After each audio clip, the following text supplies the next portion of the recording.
Bismillah, we continue with ayah number 2, Surah Al-Ikhlas. Allahu Samad. Allahu As-Samad. Allah the self-sufficient, on whom all depend.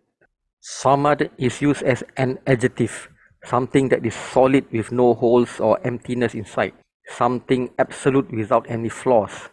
As-Samad, the one who is enough for us to turn to. He fulfills and answers to our needs. He is everlastingly incredible and great in His glory, the one who people turn to in times of need, the one who is not in need of anyone else and He is always above them. None can overpower Him or be above Him in status or any attribute, the one who is free from blemishes or faults. A person may have a name such as Jamil, which means beauty, but this person might not really be as beautiful. Allah's names are not lacking in substance or just empty words. Rather, these names and attributes are fulfilled without anything missing in their perfection. Attributes associated to humans are limited and imperfect, but the attributes of Allah are perfect. Allah is As-Samad and He fulfills that role perfectly, the absolutely only one. This ayah emphasizes what has been mentioned in ayah 1, Ahad and As-Samad. The reason why these words are mentioned is because the polytheists, mushrikun, would describe Allah as the creator, but they would not say He is Ahad or As-Samad.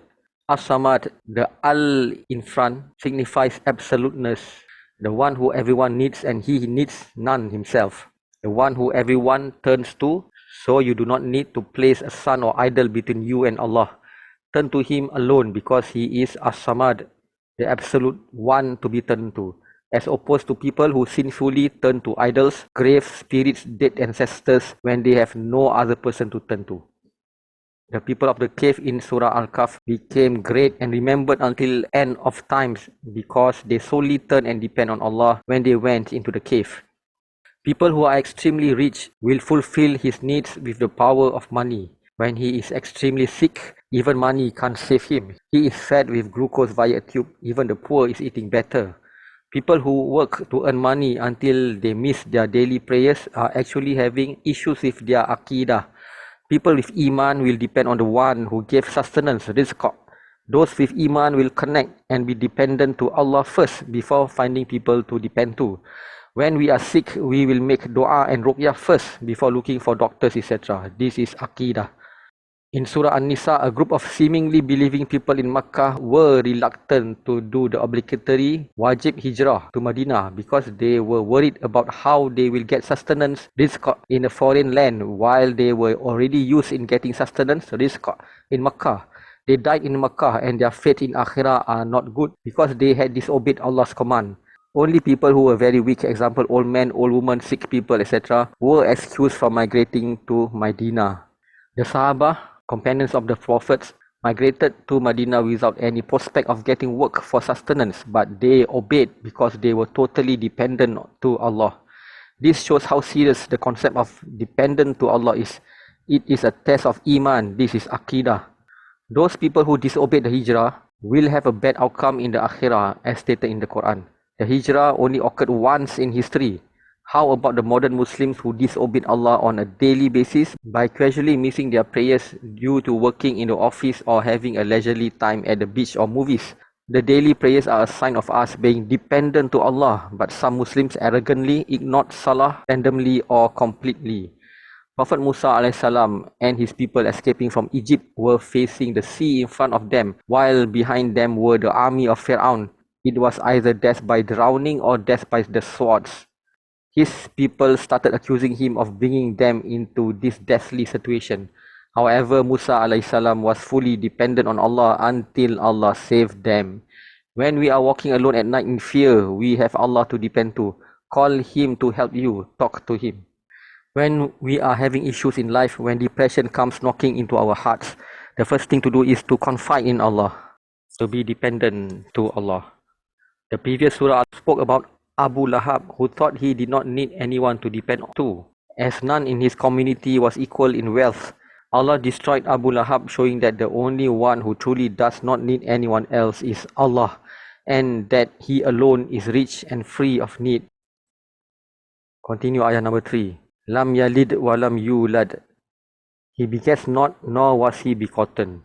He did not give birth, nor was he fathered. This ayah was revealed because there were people who accused Allah as having children.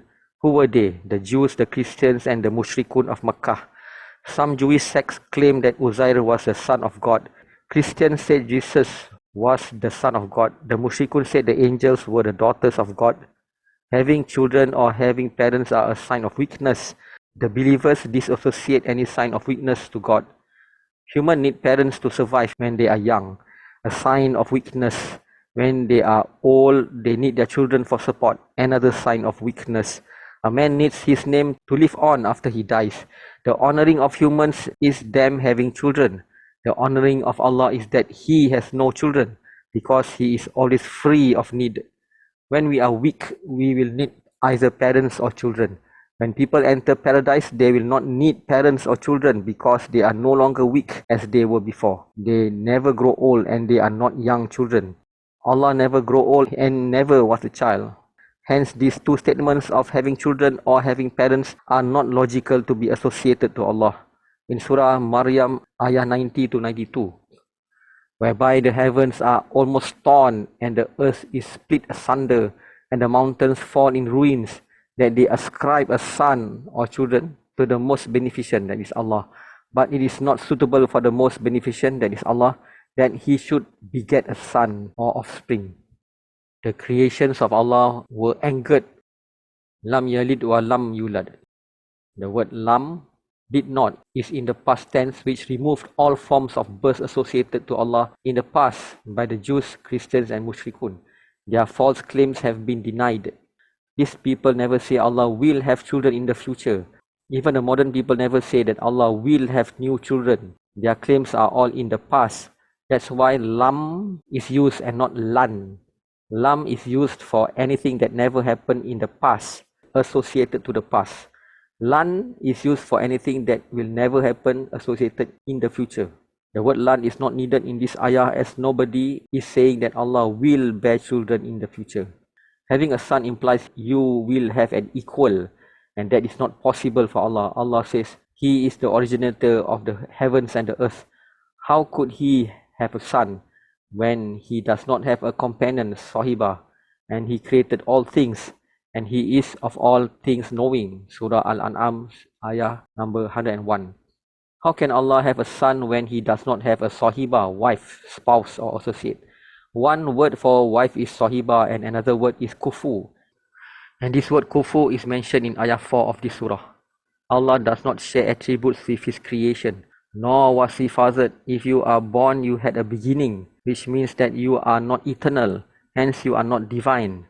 The main reason why people commit shirk, association of partners with Allah, example by saying He has a son, etc., is because of the following concept. If judgment is cast on them on judgment day, there will be no worries, as they have intercessor, angels, saints, son of God, etc., who will speak to God on their behalf. This is the psychology of shirk.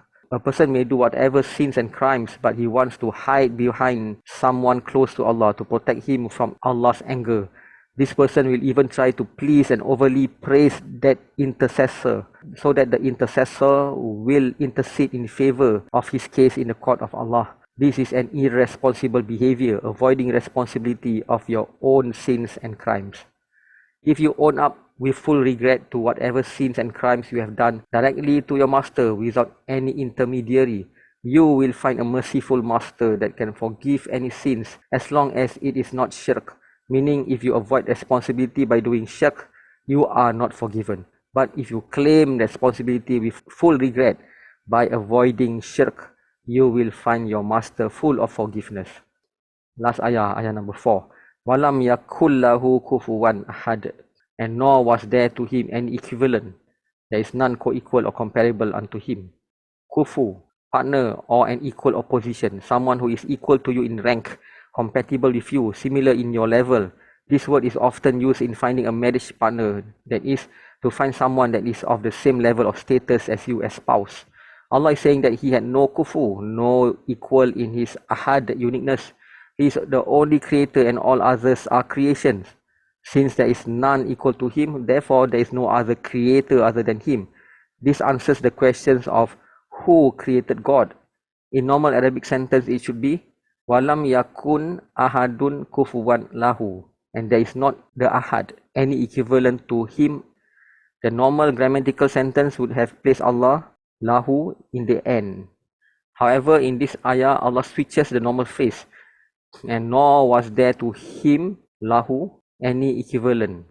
Lahu is mentioned first before kufuwan. This is a reverse sentence structure. Lahu placed earlier in the sentence, showing specific only for him. There is none an equal competitor. Other than him, all other creations will have another competitor. Reverse sentence structure that adds in the word only in the translation, meaning only to him, for him, no equivalent. This surah is probably the most important surah for our children to internalize. What does it mean that he is Ahad, As-Samad, and nothing is comparable to him? It rescues you from sadness, hardship, and hellfire. This is why the companions of Allah's Messenger loved this surah so much. This surah was recited daily by the Prophet ﷺ on the second rakat of Sunnah prayer before the Fajr prayer. He also recited this surah on the second rakat of Sunnah prayer behind Maqam Ibrahim after Tawaf. So we are to follow his Sunnah. Outside of Salah, he recited this surah before sleeping and also as a ruqyah, as a remedy for sickness from the waswas seal of the devil. Sadaqallahul Azim, and Allah knows best.